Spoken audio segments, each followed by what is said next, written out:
My writing process is some combination of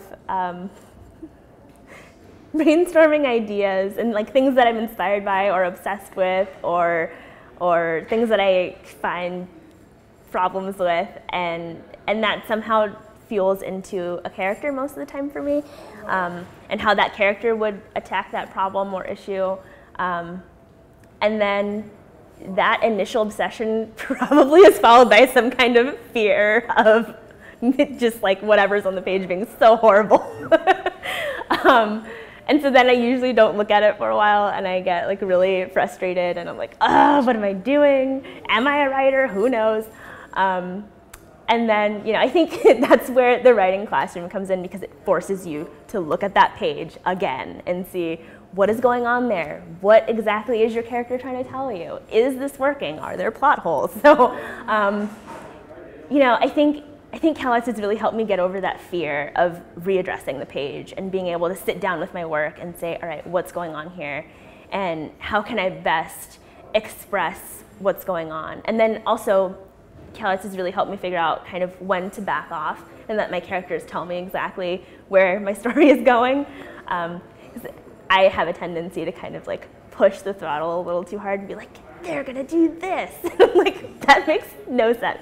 So CalArts has really helped me get over that fear and worry. The faculty at CalArts, they blow my mind. I had my review the other day, and I had to sit down and tell my mentor, you have changed the way that I perceive myself, you have changed my work, you have changed the way I think of my artistry. Like, I could not have called myself a writer before I came to CalArts, and I'm leaving here in a week.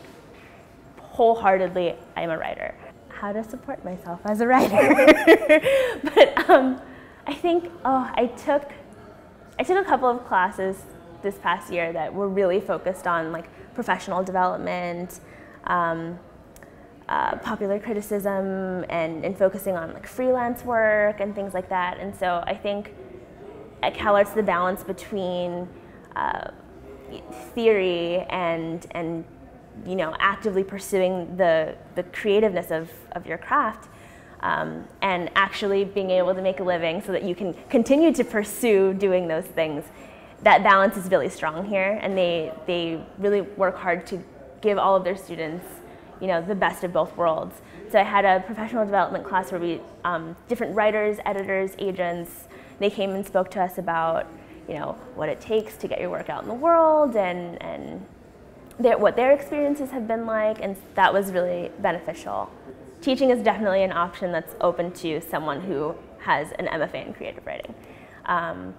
And I've had the amazing experience of being a TA in the writing program.